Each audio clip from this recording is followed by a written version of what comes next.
Okay, hello, and welcome to this eSchool News webinar, Overcoming the Impact of Staffing Shortages. My name is Kevin Hogan. I am the editor-at-large for eSchool News, and I am happy to have you joining us today for what I know will be a very insightful and important conversation. This event is brought to you by Promethean. Promethean is a leading education technology company working to transform the way the world learns and collaborates. From their founding in Blackburn, England, almost 25 years ago, to their global operations in 22 countries today, they have continued to explore, innovate, and inspire, designing learning and collaboration tools that are built for breakthroughs. Their award-winning interactive display, Active Panel, and lesson delivery software, Active Inspire and ClassFlow, were designed to engage students, connect colleagues, and bring out the brilliance in everyone. So before we get to our conversation, I'd like to take a minute to go over some of the features of our platform here that we'll be using. This event is being recorded, so you don't have to worry about missing a thing. Within a few days, you'll receive an email message that contains a link to the recorded webinar, along with a PDF of the slides. If you have a question or a comment for us, which I highly encourage because it really helps Emily and I understand what you're looking for and the ideas that you want to share, there's a chat function, and you launch that by clicking on chat. Feel free to use it also to contact someone from the eSchool News team if you have a technical question. So with these housekeeping items out of the way, let's get started with our conversation and some introductions. Our guest today, Emily Corson. Emily is a Promethean education consultant for Colorado, New Mexico, and Eastern Wyoming. She currently holds a master's in teaching and recently finished another in educational technology. Prior to her role at Promethean, Emily was an elementary school teacher for 5 years and a digital teacher librarian for 1 year. In her role as a digital teacher librarian, Emily found her calling for and passion in EdTech. She loves training teachers on their Active Panel and Promethean software, showing them all the wonderful features that they have to offer. So, Emily, thank you so much for joining us today. I know this is going to be a great conversation, and I know we want to talk about a topic that is not necessarily a positive one, but I know that through the hour we'll be able to maybe hopefully come up with some solutions to what is a huge issue. And I know the upcoming release of Promethean's annual State of Technology report kind of shows us some of the numbers that back up some of the issues that we're talking about. And our audience here is actually going to be getting a sneak peek, right? That's correct. They will get a sneak preview of our 2022 to 2023 State of Technology report. Great. Well, let's dig in. Great. And I think if we want to move the slides up, and we can talk a little bit about again, encouraging our audience to interact with us if you have questions or ideas. I think especially ideas, right, Emily, Yes. to some of these solutions, For sure. and how we can use technology to help eliminate some of the issues surrounding teacher shortages is what we want to get into. Yes. So I guess with the next slide, I mean, we can take a look at what we're thinking about going over in the conversation this hour. Emily, any thoughts you want to start us off with? Yeah, so if we just take us through the roadmap here, we're going to be looking at 4 kind of key takeaways from that State of Technology report. First, we're going to kind of look at the statistics of those staffing shortages, how those shortages are affecting educator roles in their day-to-day functions, how the shortages are impacting the relationships between students and teachers, and then finally, how technology can support some of these issues that teachers are facing currently. And this is something that you've been waist deep in, right? I mean, over the past few years, and the pandemic especially has kind of brought to light a lot of these issues. So let's lay the groundwork, as the slide says. Great. So if you will take a look at this quote, this is from a teaching assistant in a public school in Illinois, talking about kind of the struggle that teachers are facing currently. it's almost like when COVID first started, teachers were painted in this, beautiful bright light. We're heroes. We're going to save the day. But since it's been going on for a while now, that light has kind of changed. And I think that quote really kind of exemplifies some of the feelings that teachers are having and other support staff are having in the schools right now. Yeah, I mean, it's certainly, the pandemic has been a disturbance, right, for everyone, but Yes. especially for educators. And really, during those first few months of 2020, even leading up to now, it's everyone was talking about frontline workers. Yes. The teachers were on those front lines, right? I agree. Yes. I ended the year with my first graders online. So that was interesting, trying to come up with ways to engage them from a screen. Their attention span's about this big. So right. That was definitely a learning curve for me when I was still in the classroom. Sure. So we'll go ahead to the next slide and take a look at some of the data here. So the question says, which of the following strategies have you found helpful for teaching over the past 12 months? And if you'll take a look at some of the categories down there at the bottom of your bar graph, one of the biggest categories is teachers being available for discussion outside of teaching hours.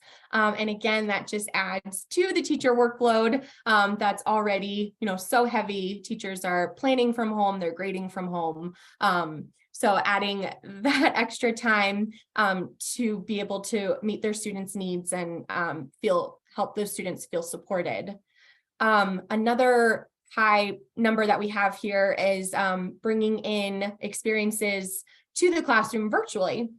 So Promethean is a solution for that. It's an interactive flat panel for front of classroom instruction. It allows for web conferencing. So you could have, a scientist join your lesson, talk about maybe it's a meteorologist and we're learning about weather, learning about those different types from an actual expert, having them kind of come in virtually and be a part of that engagement with students and that lesson. Go back and talk a little bit about the flexibility or the ability to be able to talk with students and I guess parents after school hours.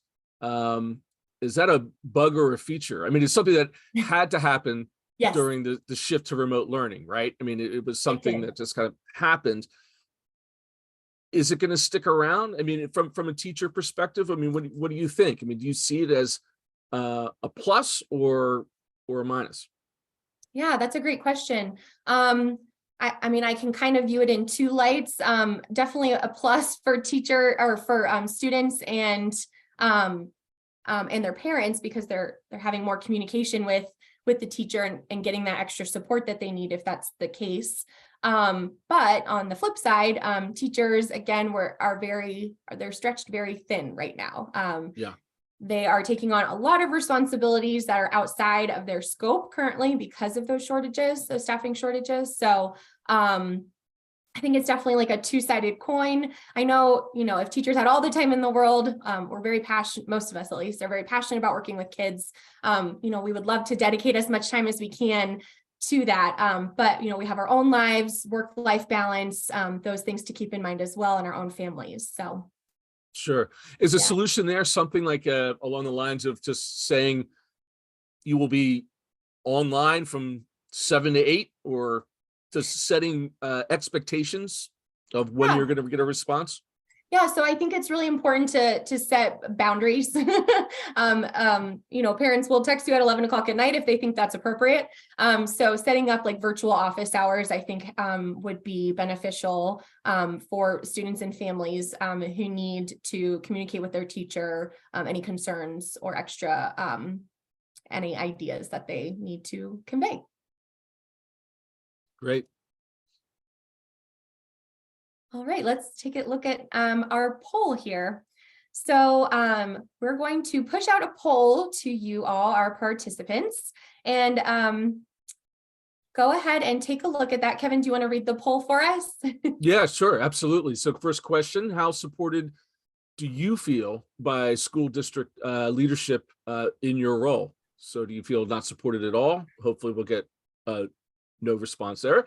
Minimally supported and all the way up to extremely supported. So I'll give you a second to answer that question. Emily, is this something that you've seen in the past? I mean, has this again changed as a result of the last few months and the effects of the pandemic? Yeah, absolutely. Sorry, give me one sec. So I know that teachers need that support within their school districts from admin and IT. But in a lot of the cases within a district, there's usually maybe a handful of IT support and, sometimes up to 30 different buildings. So, only a few people can only go so far. So I can understand why some people and teachers and any other support staff who's working at the school might not feel as supported. We Sure. can see I can see our poll responses now. We've got a nice kind of array right in the middle there. So we've got, Yeah. right, minimally supported, somewhat supported, and adequately supported all around the same percentage there, which is good to hear. I think it definitely varies from site to site. At places where they have more staff, I think those buildings are going to feel, and those teachers and support staff are going to feel that support more so than places where there only might be one IT person to help with 20 different classrooms or buildings even. So I can see how this is being reflected in our audience responses as well. Right. At least we don't have anybody who's not supported at all. Right.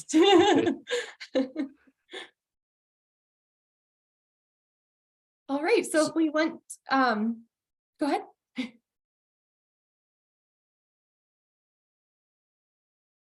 Yeah. So I mean, these numbers kind of reflect from the report, kind of reflect what our audience has said as well, right? Correct. Yes. All right. Let's go ahead and move into the shifting role of educators and kind of how those responsibilities have increased because of those staffing shortages. So we can see that 57% of educators have had to take on a heavier workload as a result of those staffing shortages. However, we do have a morale boosting 84% of students believe that their teachers work hard. So students are aware that those teachers are doing everything they can to help them feel supported and help them with their learning. I've been talking to my educator friends and kind of just getting an idea of what they're dealing with day to day with their workloads. I know a lot of support staff, so education assistants or maybe specialist teachers, they're being pulled to cover as substitute coverage. So instead of really getting to work with maybe the student, if it's a reading specialist and they need to work with small groups of students so they can get that targeted instruction, instead of that specialist having that time to work with students, they're being pulled to sub for classes because the sub shortage is definitely a crisis right now in our country. So I've heard some principals are having to step into classrooms as well and substitute teach. So it really is kind of all hands on deck at schools right now. Have you seen the use of technology aiding in this dynamic? I mean, I think as we sit here on what is basically a Zoom call, right? Yes. I mean, where 3 years ago we wouldn't be having a conversation like this. No. And so I know, especially in education, the use of cameras or the one-to-one communication in terms of the back office or the administrators talking to parents Yes. or teachers talking to parents. Again, that had to change because we had no choice, right? I mean, Right. during that great shift, it seems as a parent to be sticking around. I don't need to go sit in a fifth grader's desk for back to school night anymore if I have Right. the teacher on Zoom. Talk Yes. a little bit from a teacher perspective Sure. on, again, I mean, we talked a little bit about it. Maybe it's an added burden, but at the same time, it's a tool for their benefit as well, right? Yeah, absolutely. So some of the ways that I've seen, or I myself have used technology to kind of help with that. With Promethean's active panel, there's the ability to screen record your lesson. So that is definitely beneficial for that flipped classroom environment, or a situation where maybe students are absent or a teacher wants to create a review for an upcoming test.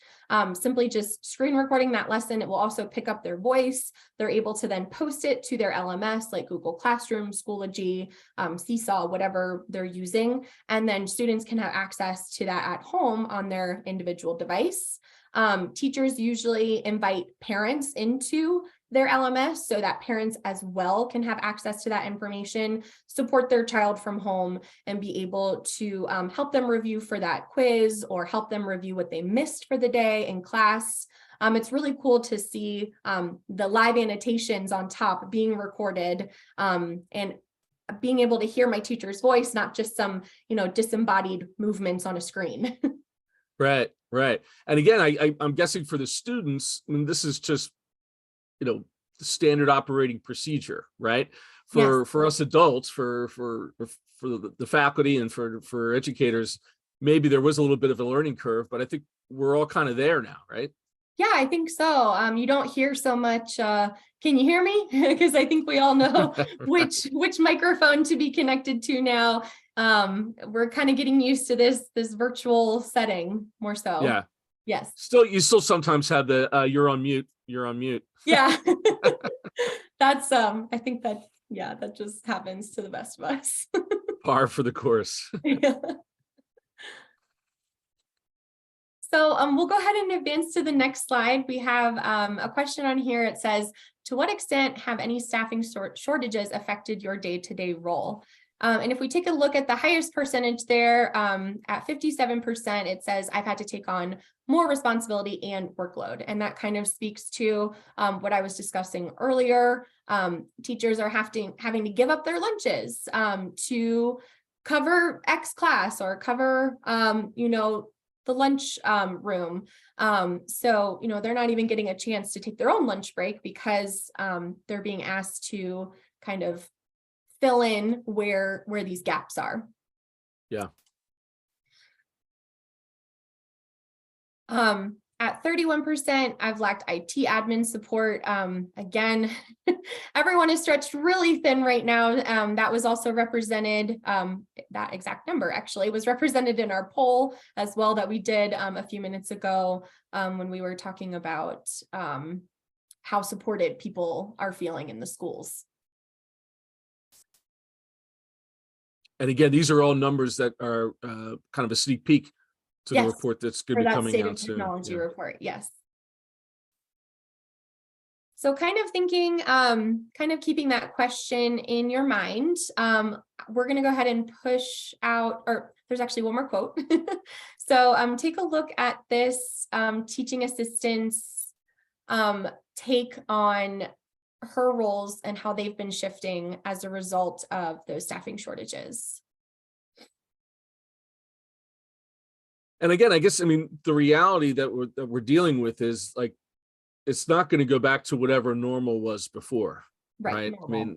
I mean, these are new realities of the position. Mm-hmm. And so I guess the goal is to find tools and techniques that can help you enable teachers to do more, right? Absolutely.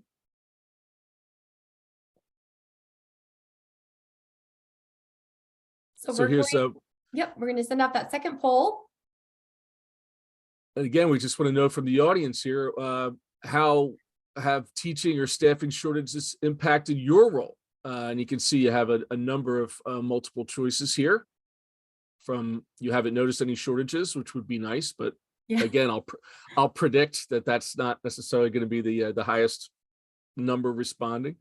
But we go through not having any impact to the lack of IT admin support, how has it affected maybe tech funding? And then again, just additional help from substitute teachers or from your leadership.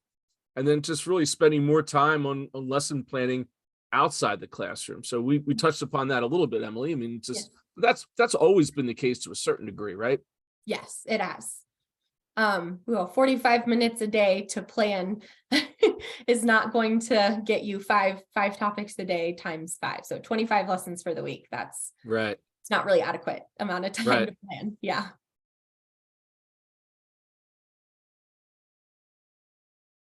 So we'll see what our results are. Yeah, here. let's take a look at our poll results.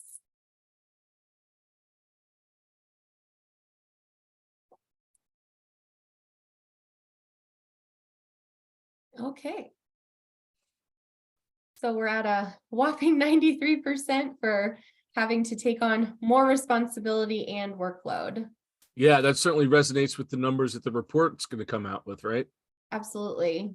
Also, down there at the bottom, spending more time working on lesson planning on outside the classroom, which is what we talked about with not having really enough adequate planning time during the school day to be able to lesson plan for the entire week. One of our lesson delivery software, ClassFlow, it has a collaboration feature where if you have another teacher on your team who you want to get some feedback from for this lesson, you can actually just share that link with them. They can hop into the lesson, just kind of like, when you share something on Google Slides or Google Docs in a collaborative format, and that way they can kind of work on it together. Again, since it's virtual, they don't actually have to be side by side. They could just, from the comfort of their couch at home, be able to collaborate on that lesson together through that platform.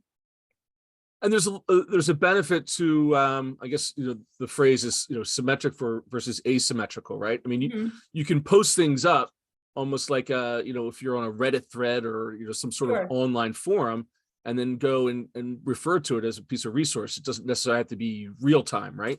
Right.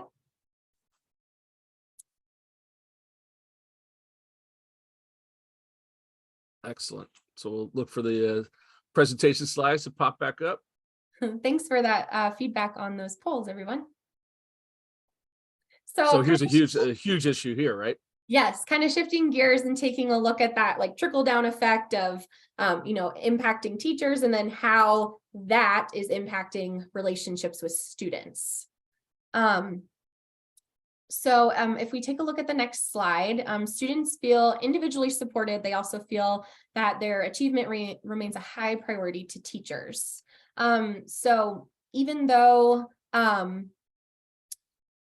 so 70% of students agree that their teachers care about them, and that's really important because if you're learning from someone who you think they don't care about you, then why are you going to put in the effort to try to meet what that person is asking of you? So relationships are definitely key in the classroom. I took a classroom management course in grad school, and I had a professor. She was wonderful. And she always said, like on the first day of class, she said, they'll never care how much you know until they know how much you care. So again, you can be up there talking all day, talking about, history and science and math. But if you're not showing your students that you care about them and run a relationship with them and really want to see them succeed, then there's going to be a disconnect there. Yeah, I mean, these numbers are really heartening, actually. Yeah. You're not going to get 100% at any point in time, but there's a pretty good results here. I mean, one thing that I know in conversations during the pandemic with school leaders, I think it was always kind of understood in a kind of theoretical sense that, students have to feel safe. They have to feel cared about in order to actually learn. Yes. Then we were thrown into this mayhem, and then it was really put to the test. And then this first few weeks and months, everyone forgot about assessments. Everybody forgot about, standards. I know. And every class, at least with my kids, started out with, how are you feeling? Like, are you, and not only just how are you feeling, whether you're sick or not, but just whether like in a mental Mentally. space, right? Yes, Yeah. yes. I had I told you I was teaching first grade when the pandemic hit, and we went away for spring break for 2 weeks, and then we just didn't come back. Yeah. So that was kind of a sad way to end the year, especially since I wasn't returning to that school the next year. But I had one of my little guys, he was like, feels like we're in jail. You can't leave the house. And I was Yep. like, it's kind of a good point. And it's like some pretty good insight from a 6-year-old. Absolutely. But yeah, our mornings were focused around those lessons were all social emotional. It was just like, let's pick a topic, to talk about and just kind of round robin it and really make sure that kids are feeling heard. A lot of the struggle was just trying to get them online because that was a huge learning curve for parents because they weren't used to this format yet. Yep. So, some of the kids I didn't even see the rest of the year because their parents couldn't figure it out. So that was also a challenge for sure. But once they found a way online and got it together, there's a strange sort of intimacy that happens though, that once you're connected, right? I mean, there's a little different dynamic between teacher and student, and Yes. between teachers and parents as well, Yeah. conversing this way versus kind of maybe the Yeah. in-person dynamics of being in the classroom, right? Right. Yeah, Spirit Day looks a little different online. You just take a screenshot of all the kids with their little, crazy hats or, silly mismatch day or whatever the theme is. But yeah, I remember taking a lot of screenshots that year whenever we had those Spirit Days. Yeah. Yeah.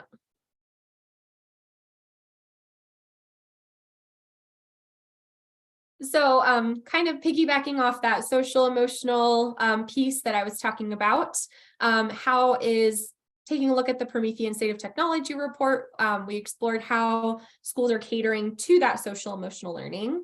At 51%, we see that teachers are dedicating time during lessons to support students' social emotional needs, things like mindfulness.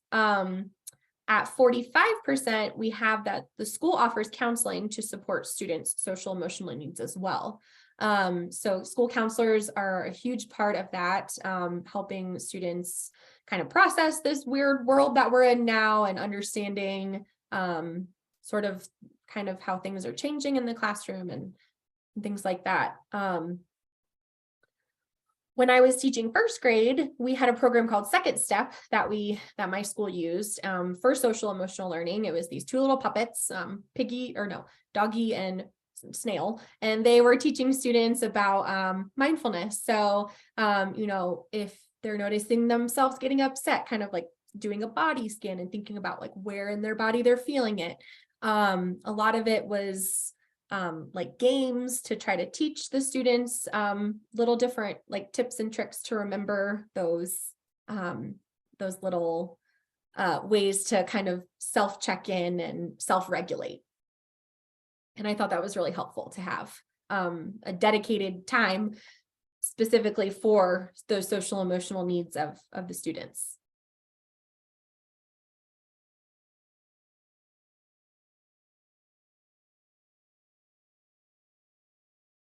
So we actually have a quote from a principal in Colorado, which is where I'm based out of.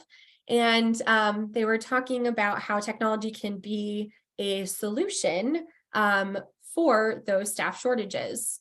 So they were talking about how their school offers different cohorts and they kind of work together. When someone's not available, they can always come over to their school, which is a nice option to kind of mainstream things. So we're going to send another poll out to you all. How confident do you feel about meeting students' needs day to day? We just got a scale there from not confident at all the way up to extremely confident. And again, fingers crossed that not confident at all. Right.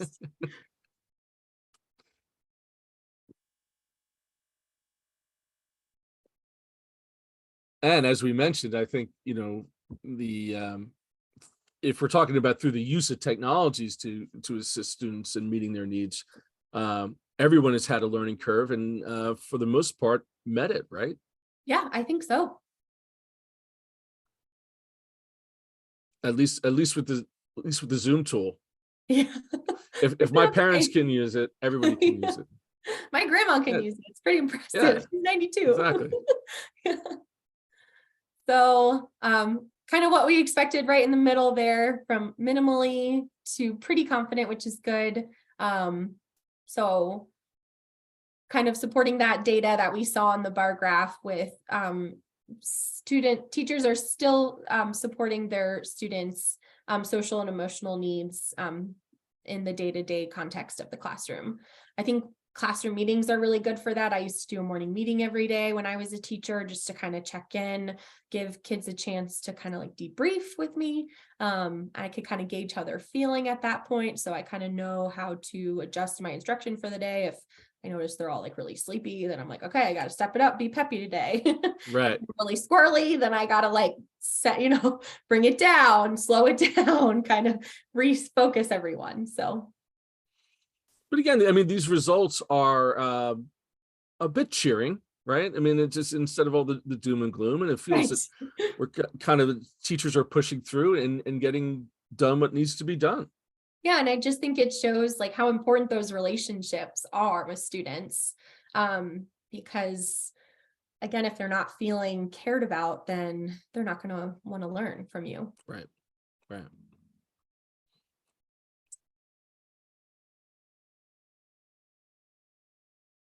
Okay, So now we'll get into yeah, the weeds here, right? let's take a look at ed tech in the classroom. So which technologies do you see experiencing the most growth in education in the next 1 to 3 years? So we have quite a spread here, lots of different Yeah. technologies available. The one that I wanted to highlight is that third one there, the interactive front of class technology. That is what Promethean is all about, those interactive flat panels. The goal is not to have the teacher at the board the whole time. The goal is to get the students to come up to the board, touching it, interacting with it, engaging with it, so that the content is more meaningful to them. And it's a more memorable experience when you're coming up and touching something just versus just filling out a worksheet or clicking, a button on a screen. Yeah, and gone are the days of the like the interactive whiteboard, right? I mean, we've kind of gone past that. Talk a little Well, bit you still about, see them. yeah, I mean, talk about when you go in and you're doing your professional development with teachers. I mean, what do you see as the biggest challenges that folks have? Challenges with specifically like those front of classroom. Yeah, and Yeah. just getting used to to using tools like that. Yeah, so teachers always just want to plug in their laptops and you really don't need to. It's got its own operating system. It's an Android look and feel. So if you're used to a tablet or an iPad, you're pretty much good to go.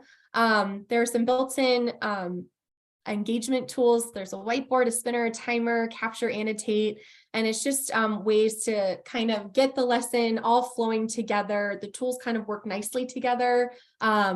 And they're going to, again, bring up that engagement, make students excited to come up and participate with the lesson. Probably the biggest learning curve for teachers is just understanding that they don't have to plug in their computer. They can just sign into the board. They've got their cloud storage on there. So whatever they have in their Google Drive or their OneDrive, they can access from the panel itself, and just kind of streamline instruction, leave that laptop in the back of the room, leave it as more of like an administrative station for grades and email and attendance, all that stuff. And then use the board as its own little workstation or teaching station.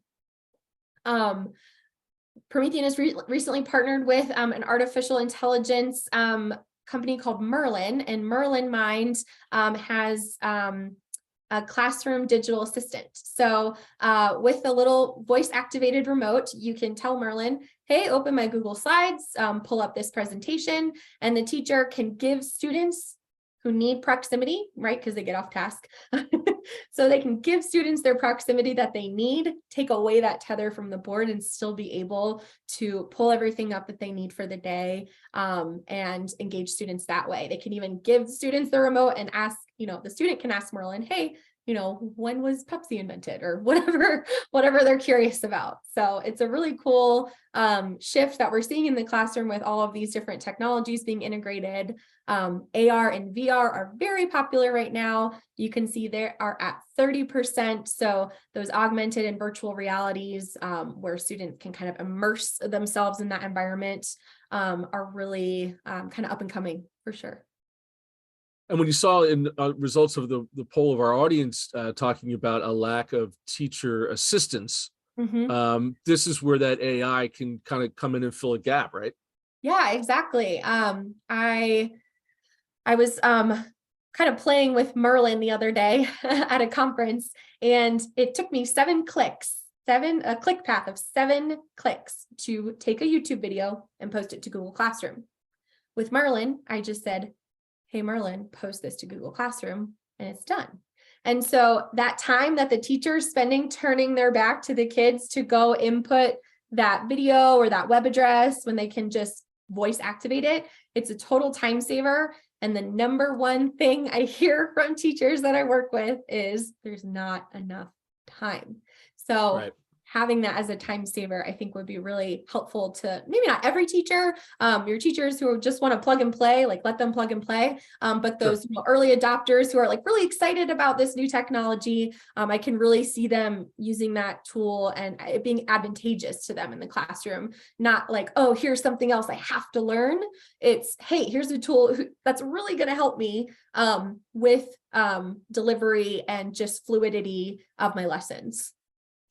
Yeah, and as the technology gets more sophisticated, it becomes even more of just a kind of an instinctual thing, right? I mean, you don't have to do a 3-day workshop on how to put together Merlin, right? I mean, it just kind of works. Yeah, Merlin is smart. I don't know, I don't want to give him a gender, but it kind of like learns the different ways that people say something. So pull up my Google Slides will have the same response as open my Google Slides. It understands that those mean the same things. But then there's always the concern like, well, what if a kid grabs the remote and is like, hey, look up a picture of, silly goats? And there's always that concern. So you can, make sure that you can actually lock the Merlin so that kids can't be like, hey, Merlin, do this, which is good. Because I think that's every teacher's worst nightmare is a kid just taking over the artificial intelligence of the classroom.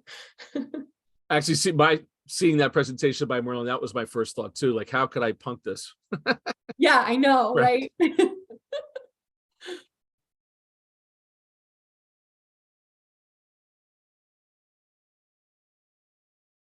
So we've got another Colorado quote, which is great, representing. So with go ahead and take a look and read that to see how that technology is supporting teachers and helping them feel a little bit less stressed. That does seem to be a key element to making technologies work in a classroom setting, right? I mean, it's just that it's not something where you spend half the class, as you said, having to set it up or put in a website or load a thing. I mean, that just always kind of disrupts the flow of the dynamic of a classroom. Talk a little bit about how you've seen those technologies mature, with the class flow and with the displays as well. Yeah, so they've come a long way from those interactive whiteboards with like the 4 pens and the projector and the eraser, and then a kid sneezes and you have to recalibrate the board with all the little dots. They've really come a long way. Teachers, I have found after about like 2 weeks of using their panels, they tell me that it's more helpful. It's not something that they like have to learn.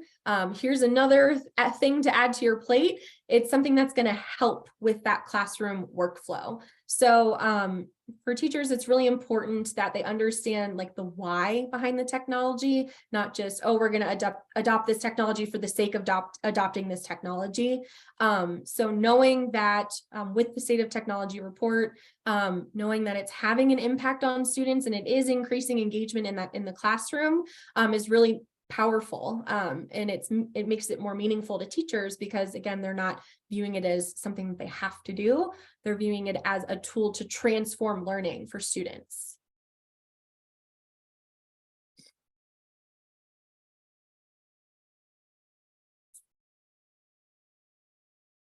All right, so we've got a simple 1 to 10 scale poll here for you. So how helpful on that scale of 1 to 10 is technology in supporting your role?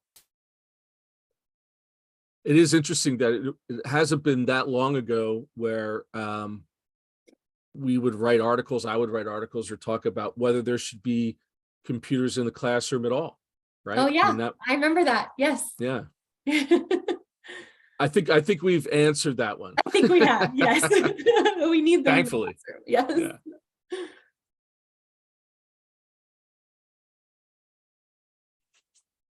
And once Okay, again, I'll predict not at all.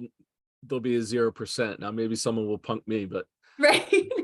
There's that one kid. yeah. Exactly. Something that's been helpful for schools with substitute support staff, like substitute teachers.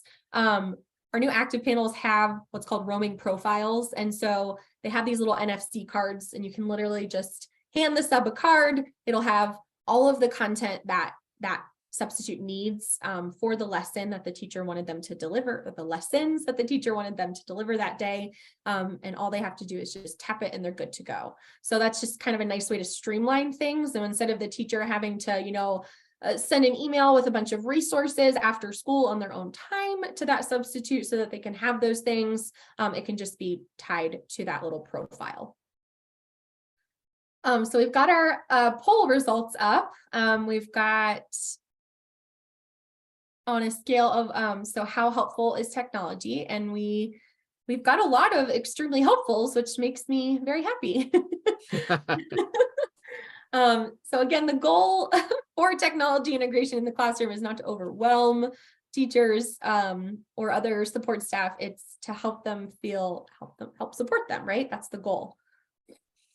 Now, when you're out and you're working with folks in districts, do you still see a certain percentage? I mean, we saw a certain percentage there. It's really not so much. Nobody, not at all. Yeah. Talk a little bit about what you work with those folks when you talk about integrating the tech. Yeah, so I don't want to like put a number on it, but there is a fair amount in every group that I teach of teachers that are just like, this is like, they've already written me off. They haven't even met me. They haven't even heard my spiel. They're just like, here's another training that I have to sit through with some lady who even knows if she was even a teacher, has any classroom experience, like who even knows? So, usually after I'm done introducing myself, a little bit of a shift happens because they hear that I'm a former teacher. And as a former teacher, I can tell you right now, if I was attending a professional development session and that person did not have any classroom experience, I was tuning them out. I was on my computer, planning for lessons the next day, emailing parents, putting in grades. I was not really participating in that professional development. So once we get into the weeds of my trainings, I try to make them really hands-on, where, I'll show the whiteboard and then I'll be like, okay, go try this little activity on the whiteboard. I'll show the spinner, go try this on the spinner. Teachers, they get into it. So even those 5 or 6 at the beginning who were kind of like hands off, they were just all about, getting stuff done during this training versus really utilizing the training to support them. I want to say 90% of that group usually has changed their mind by the end of the training, and they really do see how this tool is meant to support you. It's not meant to confuse you or make your teaching life harder. It really is there to help with your workflow and just help kind of streamline everything and just make it easier to access and easier to teach. That's the goal. We just want it to be less stressful. And again, when it comes to the students, I'm assuming you don't see any resistance because this is just the way it is, right? They are so stoked when they see these. They lose their minds because when they see a screen, they want to touch it. So the fact that they have all these screens in the classroom that are, just TV displays and they can't actually go up and interact with it, it kind of throws them off. So it's very native to students because, again, when they see screen equals touch. So it's pretty fluid to them. I usually hear from teachers that the kids have taught them a fair amount of how to use the board before they get their official training from me, which is pretty cool that it's that intuitive and that like native for children who are used to using those kinds of like, tablets and iPads and things, that touch technology. Right. Yeah. Right. So it's pretty seamless transition for the kids. I will say it's a little bit more of a learning curve for teachers, just because again, they just want to plug in, but you don't really have to. You can just go up and teach. Well, once they get the gist of it, once it becomes part of the natural flow Yeah. of the classroom, those where maybe before the pandemic, they might have had a teaching assistant, or they might have had some support that's not there now. This is where the solution comes in, huh? Yes. So digital support.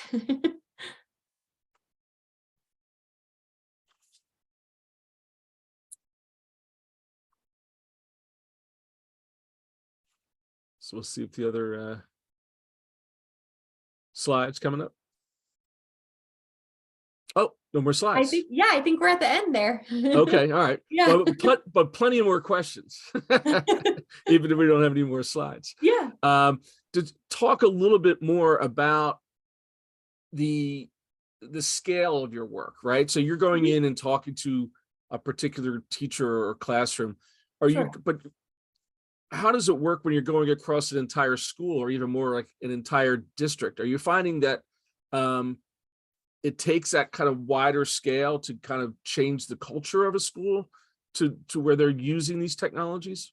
Yeah, absolutely. So with every group that I train, you get a big array of users. You have again, your power users, your early adopters who are super eager to get up there and touch it and learn it. And then you have your people who are just they don't want to learn the new technology. It's scary to them. And the way I lead my trainings is in a way that makes it, if I do them digital or virtually, then I'll have teachers at their own board following along with me, doing the different things that I'm doing as I feature them. If it's in person, what we'll do is we'll have 10 panels brought into maybe the cafeteria or the auditorium. And then we break up into little stations where, again, once I show a feature, teachers can go into their little breakout stations at the panels, have a chance to work with their grade level team or their subject team to see how this skill is going to relate to their topic or their grade level. And once I see that collaboration happening, that's when it really takes off. Because you have your teachers who on that team who are, really excited about it and really willing to jump on with it. And then they're also supporting the teachers on their team who maybe are feeling a little bit more apprehensive towards it. So it is definitely it does take a shift for sure in that to kind of, what am I trying to say? Sorry. it definitely creating all kind of shifting that mentality within the school or the district itself. It does take a lot.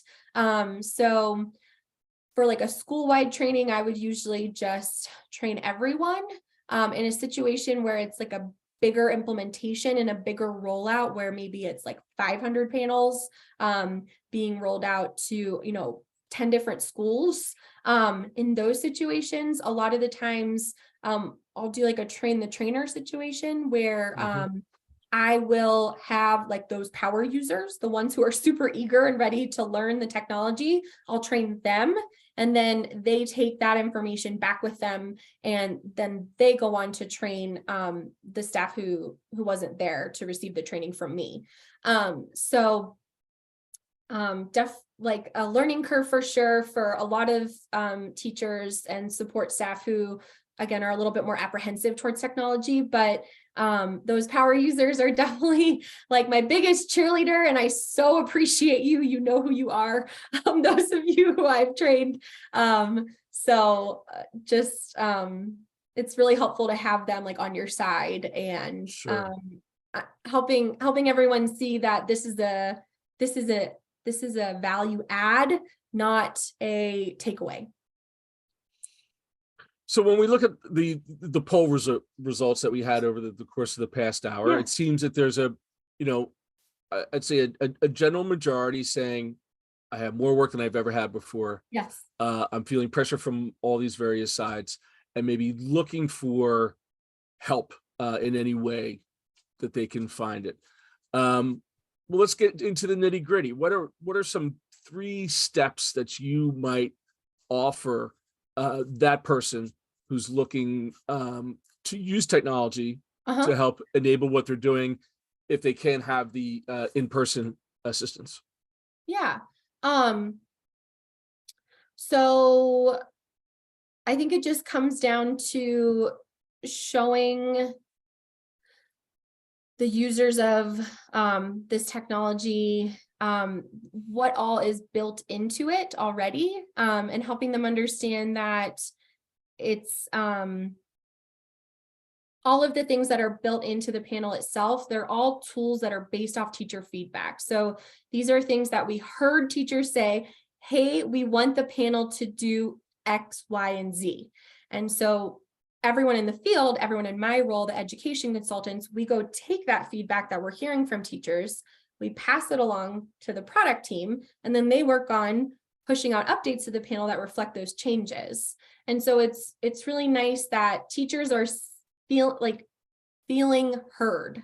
And they're seeing those changes happening in live time when those updates happen. So for example, the spinner right now is a little too big, and I know there's an update being pushed out to make it a little bit smaller and to take away, there's like a gray background on it so that it's more, it doesn't take away as much of, whatever is sitting behind it. So, and it's little things like that are gonna make teachers happy. They're gonna be like, oh, they actually listened to me and wow, now it's fixed. And so that's kind of a nice piece that they're like ever evolving with those software updates,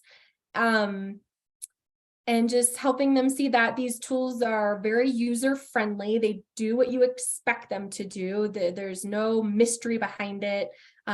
Everything is accessible in about 1 to 2 taps. So instead of this crazy click path where it's taking us, 7 clicks to post that YouTube video to our Google Classroom feed, it's a little bit more streamlined and fluid with the use of that panel. Yeah. No, we could go on for another hour about this topic. It's an important one. But as we wrap up here, maybe I'll ask you to look into your crystal ball a bit and look towards kind of the horizon over the next 3 to 5 years. I mean, Sure. what's, from your perspective and from what you've seen and from in conversation with educators, what's kind of coming up? I mean, what parts of these technologies do you see maybe some new innovations or new improvements that will help make their lives even easier? Yeah. So one of the things that makes using the panel a lot easier is those roaming profiles. So attached to those roaming profiles is the teacher's cloud storage so that they can access, again, whatever is in their Google Drive or OneDrive on the panel itself, as well as save things from the panel to that cloud storage. So that's one thing that's tied to the profile. Another thing is they can pin their favorite apps to the menu bar. So when you open up the menu, you have some apps that appear. Teachers can pick their 3 favorites. So that, again, it's just taking away one more tap to access that applications folder if you have it shortcutted or pinned, so to speak, on that menu bar. Within the apps folder, another thing that's tied to that kind of roaming profile is shortcuts to the websites that teachers are using every day.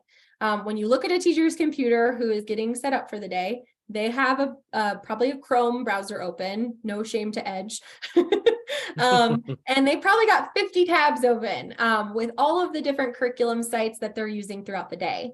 And that's kind of what we see on the panel in the built-in browser. You're just able to create shortcuts to Go Noodle, Kahoot, National Geographic Kids, BrainPop Junior, all the tools that teachers are using regularly. But then they just open their apps folder, tap, and they're good to go. It's just a nice, seamless way to kind of, again, streamline everything, make it less like, oh, I need to save it here and then email it to myself here so that I can have it in this place, because of that cloud access and cloud storage. And then just understanding that for the teachers who do want to plug and play, they still can. So if you like your computer and you just want your computer up there, you can do that.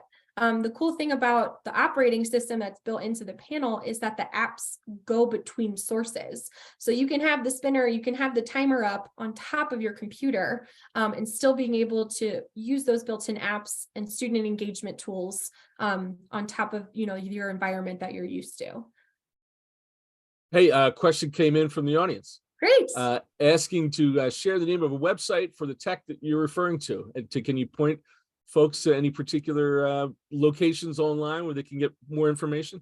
Yes, that would be prometheanworld.com.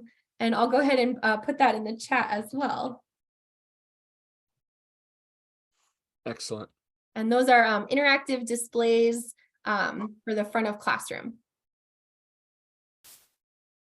Well, I guess just a couple more minutes for maybe one final question for you. Sure.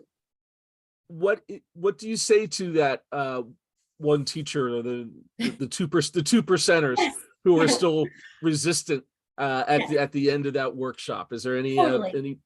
any final words for them? I always make it a point to go up to them because I don't want them to feel like ignored or unheard. And I know that teachers get overlooked a lot, and it's really easy to feel overlooked and unheard as a teacher. So usually what I'll do is I'll go up to them. They're like, that was way too much information. I'm completely overwhelmed. I don't even know where to start. And then I'll mention one of the easier tools like the timer or the spinner. And I'll be like, hey, you know what? Like, put your kids in a roster in the spinner, and then you can use that to call on them this week. And to them, like, that's one little piece of, that 90-minute to 120-minute training that they had with me that is very doable. All that is just typing their kids' names in, saving the spinner, they're good to go. So I try to tell them, take one little piece that was your favorite from today and try that one thing. And then next week, maybe try the timer and have that going, for your station rotation so that you can have that little timer go off and okay, time to rotate. Just little tools that we're going to use anyway, right? Yep. But they're built in. So I just think it's kind of like when you're teaching, it's called like chunk and chew, where you give a little bit, chunk it up, kind of chew it, digest it, absorb it, and then move on to that next little chunk. So I think chunk and chew is a good strategy for those who are, again, a little bit more apprehensive about embracing that new technology. Well, I think we need to leave it at chunk and chew, right? Chunk and chew. There's nothing else after that. So I see that our time is about up, so I'll wrap things up here. Yeah. Emily, I'd like to thank you for a really informative presentation. And I'd like to thank all the audience members for joining us as well. As a reminder, you'll get an email within the next few days that contains a link to this recording along with the slides. Also know that the State of Technology report will be available soon. So you can take a look at these numbers, even though you've got the sneak peek here, the exclusive sneak peek. You'll be able to see the whole thing soon enough, and we'll be sending out that information on where to download that information. So thanks again, everyone, for participating, and have a great day. Thanks, Emily. Thanks, Kevin. Bye, everyone.